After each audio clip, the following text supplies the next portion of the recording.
Hello दोस्तों, welcome to my YouTube channel. Friends, आज के इस वीडियो में हम लोग डिस्कस करेंगे इम्पोर्टेंट जीके क्वेश्चंस पार्ट 9। दोस्तों, इसके पहले मैंने ऑलरेडी 8 पार्ट इस सीरीज़ के ऑलरेडी अपलोड मेरे चैनल पे कर दिए हैं। अगर आपने अभी तक उस वीडियोस को देखा नहीं तो ज़रूर देखिएगा। आपको सारे के सारे 8 वीडियोस का लिंक्स मेरे डिस्क्रिप्शन बॉक्स में मिल जाएगा, वहाँ से आप देख सकते हैं। ठीक है। वीडियो को स्टार्ट करने से पहले आपने मेरे चैनल को अभी तक सब्सक्राइब नहीं किया तो सब्सक्राइब ज़रूर कीजिएगा दोस्तों, और सब्सक्राइब करके बेल आइकन को प्रेस करके ऑल नोटिफिकेशन को भी सिलेक्ट कीजिएगा, ताकि आपके पास मेरे हर एक वीडियो का नोटिफिकेशन पहुंचे और आपको हर एक वीडियो आपको देखने को मिले। फ्रेंड्स, यहाँ पर हम लोग important GK previous year questions कर रहे हैं जो सारे के सारे एग्जाम में आए हुए। तो ठीक है, तो इस अगर आप सीरीज को इस देखते हो तो आपको इसका फायदा आपको एग्जाम में जरूर देखने को मिलेगा। ओके। इसमें आपको हम लोग हिस्ट्री और पॉलिटी, ज्योग्राफी और जनरल साइंस के मिक्स क्वेश्चंस कर रहे हैं, हर एक पार्ट में 50 क्वेश्चंस। ठीक है, तो चलिए आज का फर्स्ट क्वेश्चन देखते क्या होगा। There are how many types of writs. देखिए, इंडियन कॉन्स्टिट्यूशन में कितने टाइप्स के रिट्स होते हैं। तो देखिए दोस्तों, इसका सही आंसर हो जाएगा ऑप्शन नंबर ए, 5 रिट्स। तो हमारे कॉन्स्टिट्यूशन में टोटल कितने टाइप्स के रिट्स देके रखे हैं? 5 टाइप्स ऑफ रिट्स। तो डायरेक्टली ये सवाल आ सकता है एग्जाम में आपको कि आपके इंडियन कॉन्स्टिट्यूशन में कितने टाइप्स के रिट्स है। ठीक है, तो आपका सही आंसर क्या हो जाएगा दोस्तों? 5 टाइप्स ऑफ रिट्स। ठीक है, ऑप्शन नंबर ए इसका क्या हो जाएगा? बिल्कुल सही आंसर हो जाएगा। What is the official language of Nagaland. देखिए, नागालैंड का ऑफिशियल लैंग्वेज क्या है?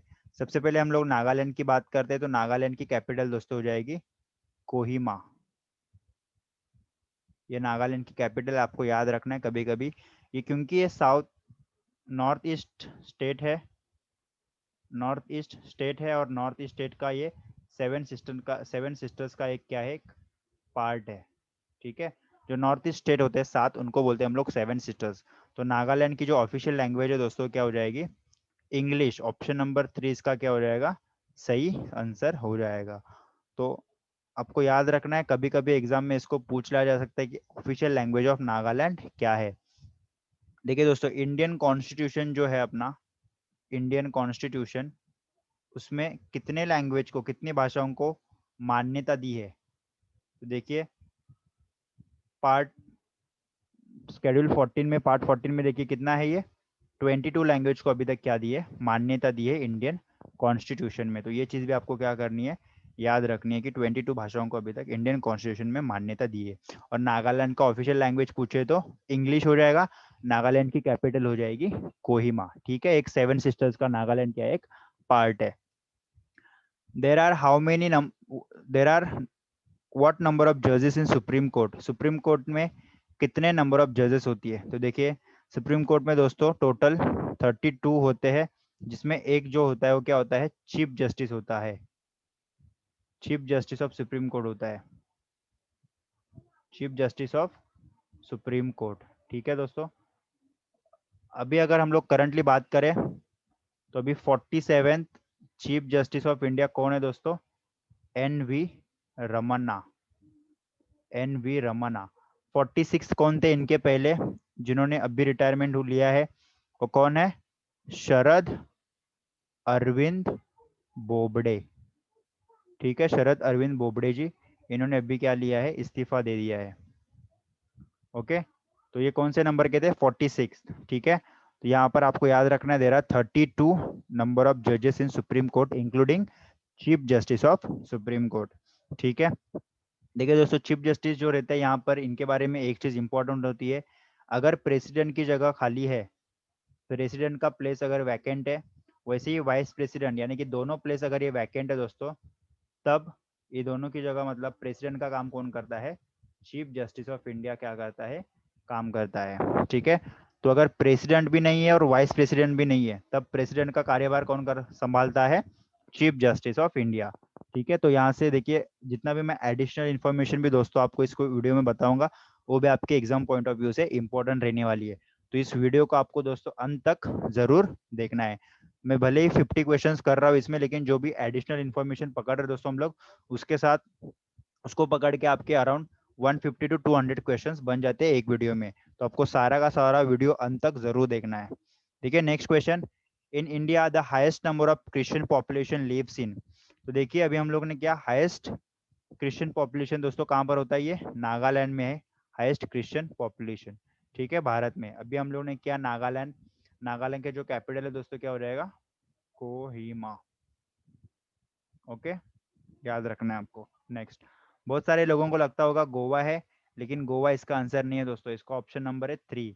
और नागालैंड की ऑफिशियल लैंग्वेज क्या है, अभी हम लोग ने किया इस वीडियो में, ऑफिशियल लैंग्वेज क्या है यहाँ की दोस्तों, इंग्लिश है। ठीक है। Which state is the highest producer of mango, इनमें से कौन से, भारत में सबसे ज्यादा कौन से राज्य में मैंगो पाए जाते हैं, मैंगो का सबसे ज्यादा प्रोड्यूसर कौन सा स्टेट है। तो देखिए दोस्तों, इसका सही आंसर हो जाएगा उत्तर प्रदेश, यूपी। यूपी में क्या होता है, सबसे ज्यादा आम पाए जाते हैं। अगर हम लोग यूपी की बात करें तो यूपी के आपके सीएम पता होने चाहिए। यूपी के सीएम कौन है दोस्तों, योगी आदित्यनाथ, योगी आदित्यनाथ। और यहाँ के गवर्नर कौन है, देखिए दोस्तों, यहाँ के गवर्नर है आनंदीबेन पटेल। ओके, ये चीजें आपको याद करनी है उत्तर प्रदेश के बारे में। ठीक है, चलिए नेक्स्ट क्वेश्चन देख लेते हैं। Which of the following article belongs to impeachment of president, इसको स्टार लगा लीजिएगा दोस्तों। ये क्वेश्चन कभी ना कभी आपके कोई ना कोई एग्जाम में आपको जरूर देखने को मिलेगा। इम्पीचमेंट ऑफ प्रेसिडेंट की हम लोग बात करें तो ये आता है आर्टिकल नंबर 61 में। तो आर्टिकल 61 क्या कहता है, इम्पीचमेंट ऑफ प्रेसिडेंट यानी कि महाभियोग की प्रक्रिया। महाभियोग मतलब अगर प्रेसिडेंट को अगर हम लोग को हटाना है तो आर्टिकल 1 में उसका क्या देके रखा है, प्रोसेस देके रखा है। तो impeachment of president article number 61 में देके रखा है। और जो आर्टिकल नंबर 52 है दोस्तों, यहाँ पर आपको दिख रहा है, आर्टिकल 52 क्या कहता है, कहता है कि India should have a president, India should have a president. तो ये आर्टिकल नंबर 14 करता है। ठीक है, करंटली 14 नंबर के प्रेसिडेंट चालू है दोस्तों, कौन है 14 नंबर के, रामनाथ कोविंद जी। रामनाथ कोविंद जी हमारे क्या है, करंट प्रेसिडेंट है इंडिया के। और प्राइम मिनिस्टर तो हमको सबको पता ही है, नरेंद्र मोदी जी। ठीक है, चलिए अगला क्वेश्चन देखिए। Which day is observed as World Tourism Day, World Tourism Day हम लोग कब मनाते हैं या फिर कब होता है वर्ल्ड टूरिज्म डे। तो वर्ल्ड टूरिज्म डे देखिए दोस्तों कब होता है, 27 सितंबर को होता है वर्ल्ड टूरिज्म डे। देखिए आपके एग्जाम, हर एक एग्जाम के लिए दोस्तों देखिए जितने भी इंपॉर्टेंट डेज होते हुए वो भी इंपॉर्टेंट रहते हैं और उनकी थीम भी इंपॉर्टेंट रहती है। देखिए 2 दिन पहले ही, कल ही था 21 जून, और 21 जून को क्या होता है, योगा डे होता है। तो ऐसे कुछ इंपॉर्टेंट डेज रहते हैं, आपको याद रखना है। 24 जून को योगा डे होता है। 5 जून को क्या होता है, एनवायरमेंट डे होता है, एनवायरमेंट डे। ओके, तो ऐसे कुछ इंपॉर्टेंट डेज रहते हैं, आपको क्या करना है तो दोस्तों हर एक एग्जाम के लिए याद रखना पड़ता है और उनकी थीम्स भी आपको साथ में याद रखनी है। ओके, इनकी क्या करनी है, थीम भी याद रखनी है, क्योंकि थीम भी कभी कभी दोस्तों एग्जाम में आपको देखने को मिल सकती है। ठीक है, उसी के साथ अपने जो आर्म फोर्सेस है, जैसे कि 8 अक्टूबर, 8 अक्टूबर Indian air force, Indian air force day, क्योंकि 8 अक्टूबर 1932 को इंडियन एयरफोर्स की क्या की थी दोस्तों, स्थापना की गई थी। 4 दिसंबर, ये क्या होता है दोस्तों, नेवी डे होता है, इंडियन नेवी डे। और 15 जनवरी को क्या होता है दोस्तों, हमारा आर्मी डे होता है। ठीक है, तो ये इंडियन आर्मी का सबसे ज्यादा इंपॉर्टेंट है, Indian army and Indian air force, कभी कभी इसको एग्जाम में पूछ लिया जाता है। तो वर्ल्ड टूरिज्म टूरिज्म डे कब होता है दोस्तों, 27 सितंबर को होता है। और मैंने आपको एडिशनल इंफॉर्मेशन भी बता दी है, इनमें से कौन सा भी आ सकता है और बहुत सारे डेज इंपॉर्टेंट रहते हैं। तो उसके ऊपर में भी दोस्तों आगे आने वाले टाइम में वीडियोस जरूर बनाऊंगा आपके लिए। Next question, before Ashoka pillar printed on Indian currency which image was printed on currency note, मतलब जो किंग सम्राट अशोका थे उनकी करेंसी पे जो पिलर प्रिंट था उसके पहले क्या था हमारे करेंसी पे। तो देखिए दोस्तों, तो उसके पहले हमारे करेंसी पे क्या था, किंग जॉर्ज, इनकी क्या थी, प्रतिमा थी हमारे करेंसी के नोट के ऊपर। ठीक है, तो ये भी क्वेश्चन इंपॉर्टेंट है, आपको कभी पूछा जा सकता है इम्पोर्टेंट एग्जाम में, तो आपको इसको याद कर लेना है। लॉर्ड डलहौजी 1853 में इंपॉर्टेंट टेन्योर था इनका, 1853 में फर्स्ट रेलवे लाइन इन्हीं के शासनकाल में चली थी। 1854 में पोस्टल सेवा, इन्हीं के इसमें कार्यकाल में हुआ था।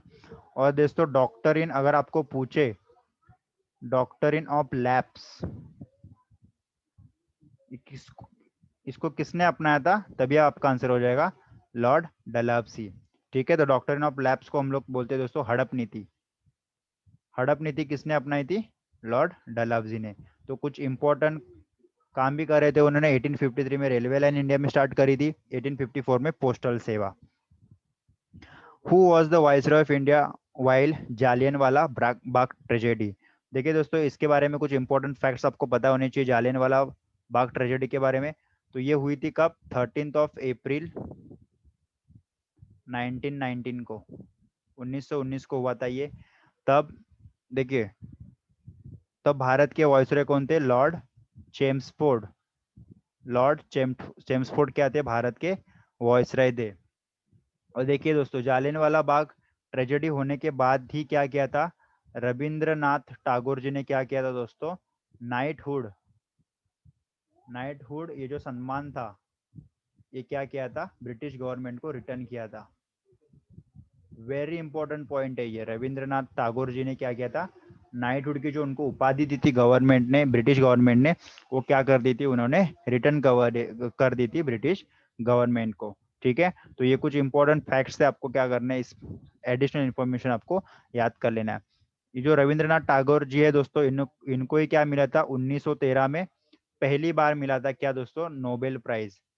फर्स्ट इंडियन और एशियन भी बोल सकते हैं आप, इंडियन या फिर अगर आपको कोई पूछे फर्स्ट इंडियन या फिर एशियन नोबेल प्राइज विनर, तो क्या थे दोस्तों, ये यही थे रविंद्रनाथ टैगोर जी। किसके फील्ड में मिला था वो भी पूछेंगे, तो इसका आंसर आ जाएगा दोस्तों लिटरेचर। लिटरेचर यानी कि साहित्य के फील्ड में इनको क्या मिला था, नोबेल प्राइज मिला था। ठीक है, टोटल 6 फील्ड में दिया जाता है नोबेल प्राइज। 1901 से इसकी क्या की है दोस्तों, स्थापना की गई है नोबेल प्राइज की। जितने भी इंपॉर्टेंट इंफॉर्मेशन बताऊंगा हर एक वीडियो में, आपको क्या करना है दोस्तों, याद रखना है। जैसे कि मैंने दोस्तों ये नाइटहुड का पॉइंट हर एक वीडियो में जहां पर भी जालियनवाला बाग ट्रेजेडी आता है वहां पर मैं आपको ये चीज बताता हूँ कि नाइटहुड की उपाधि क्या की थी, रविंद्रनाथ टैगोर जी ने रिटर्न कर दी थी। क्योंकि इंपॉर्टेंट पॉइंट है, कभी भी एग्जाम में इसको पूछा जा सकता है, ऑलरेडी बहुत बार पूछा जा चुका है, तो अब आने वाले समय में भी कभी भी पूछा जा सकता है, तो आपको ये पॉइंट याद रखना बहुत जरूरी है। ठीक है, तो इसका आंसर सही हो जाएगा लॉर्ड चेम्सफोर्ड क्या थे तभी, वॉइसरॉय थे इंडिया के। Next question, from when Ashoka pillar was printed on coins and notes. तो देखिए दोस्तों 1949 के बाद क्या किया था, अशोका पिलर क्या हुआ था, प्रिंट हुआ था दोस्तों कॉइन्स और करेंसी नोट्स पे। ठीक है, तो 1949 इसका क्या हो जाएगा, सही आंसर हो जाएगा। किंग अशोका बहुत ही महान थे, सम्राट अशोका, इनके कार्यकाल में एक ही महत्वपूर्ण घटना हुई थी जो आपको याद रखना है। 261 में क्या होता है दोस्तों, कलिंगा वार हुआ था इनके करियर में, कलिंगा वॉर, जो कि वेरी इंपॉर्टेंट है। इसी के बाद क्या करा था दोस्तों, इन्होंने बुद्धिज्म एक्सेप्ट किया था, बुद्धिज्म को क्या किया था इन्होंने, एडॉप्ट किया था। ये भी पूछ लेता है एग्जाम में कि बुद्धिज्म एडॉप्ट किसके किसके इसमें लिया था, किसमें टच में क्या उन्होंने लिया था। देखिए दोस्तों ये जो है इन्होंने इन्होंने क्या किया था, उपगुप्ता, इनके साथ मिलकर क्या किया था दोस्तों, इनके प्रभाव में आके इन्होंने क्या किया था, बुद्धिज्म को एडॉप्ट किया था। किसने, सम्राट अशोका ने। तो ये चीज आपको याद रखनी है कि आपको पूछा जा सकता है कि किनके प्रभाव में आके सम्राट अशोक ने क्या किया था, बुद्धिज्म एडॉप्ट किया था। तब आपका आंसर हो जाएगा उपगुप्ता। ठीक है, तो 1949 इस सवाल के क्या हो जाएगा, सही आंसर हो जाएगा।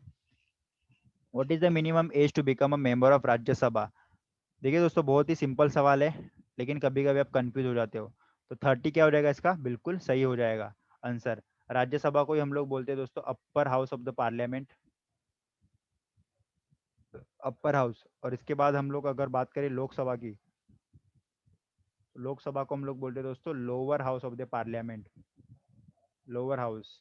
ठीक है, देखिए अपर जो लोकसभा में होते हैं दोस्तों मैक्सिमम सीटें कितनी हो सकती है, 252 हो सकती है।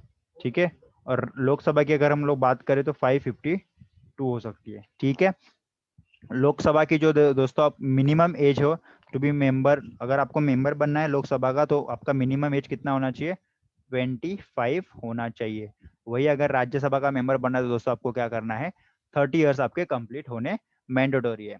ठीक है, तो ये कुछ इंपॉर्टेंट फैक्ट्स थे, आपको याद कर लेना है, ठीक है। Next, which of the following high court has maximum number of benches. देखिए मैक्सिमम नंबर ऑफ बेंचेस कौन से इनमें से कोर्ट में है, हाई कोर्ट में। ऑप्शन नंबर ए यानी कि Guwahati high court. Guwahati high court में क्या है दादा, सबसे ज्यादा मैक्सिमम नंबर ऑफ बेंचेस है। ये कहाँ पर आएगा दोस्तों, गुवाहाटी, असम के अंदर आएगा। इंपॉर्टेंट ये चीज आपको याद कर लेनी है, ठीक है। Who is known as Hindu Napoleon. तो देखिए दोस्तों, इनमें से किसको हिंदू नेपोलियन कहते हैं। तो आपको ये, आपको सभी को क्या है, मेरी तरफ से ये होमवर्क के लिए क्वेश्चन है दोस्तों।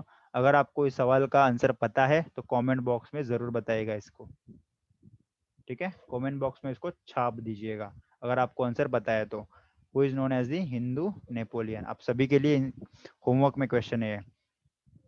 Who will serve the post of president in absence of president and vice president. देखिए दोस्तों, मैंने इसी वीडियो में इसका, जब वीडियो को स्टार्ट किया था तभी आंसर बताया था मैंने।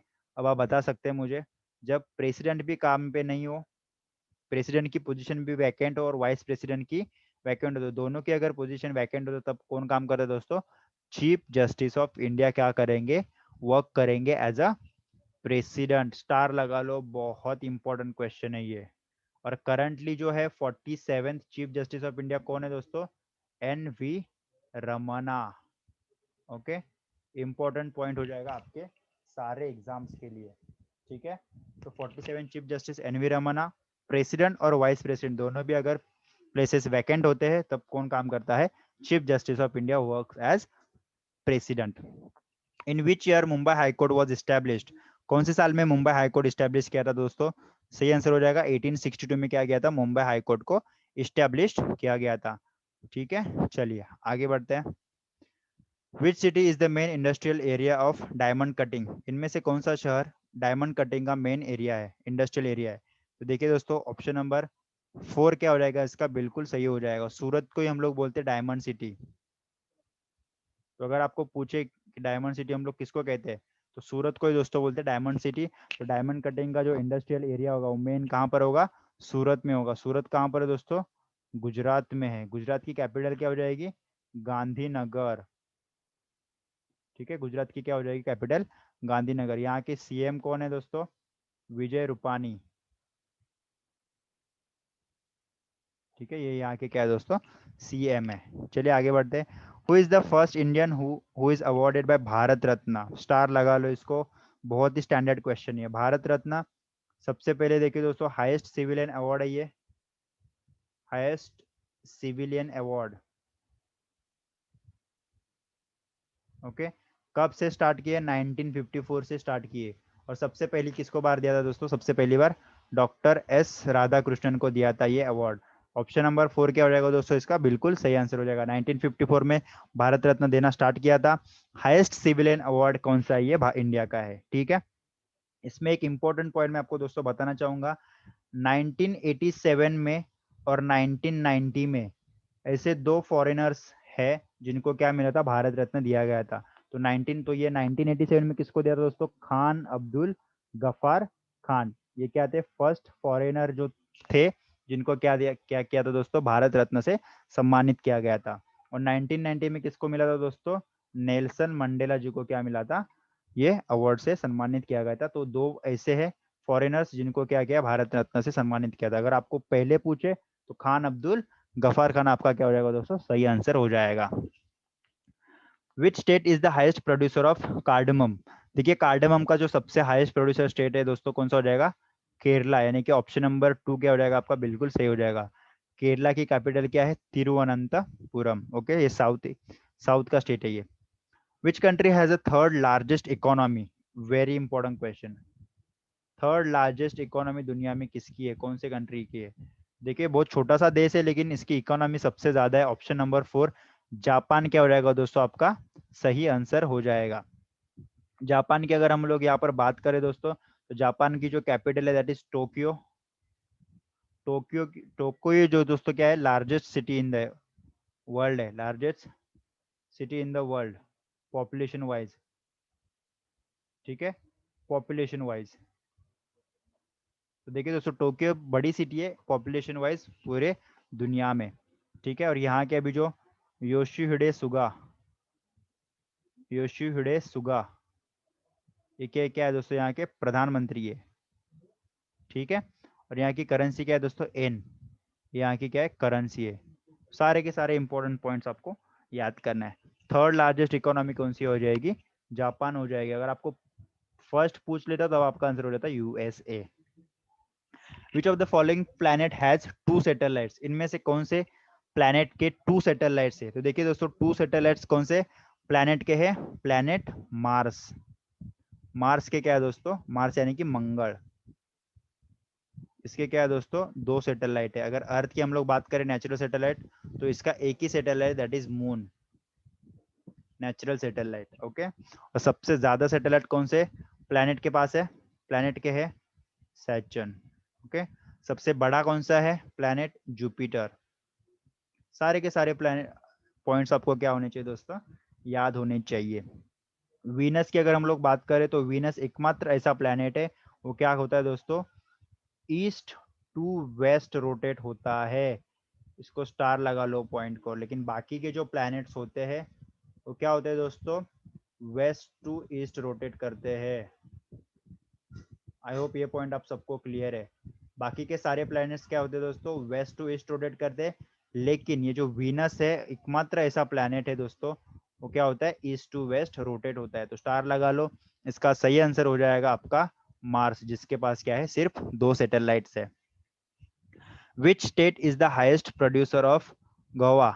देखिए, हाईएस्ट प्रोड्यूसर ऑफ गोवा कौन कौन सा स्टेट है दोस्तों, इसका सही आंसर हो जाएगा मध्य प्रदेश।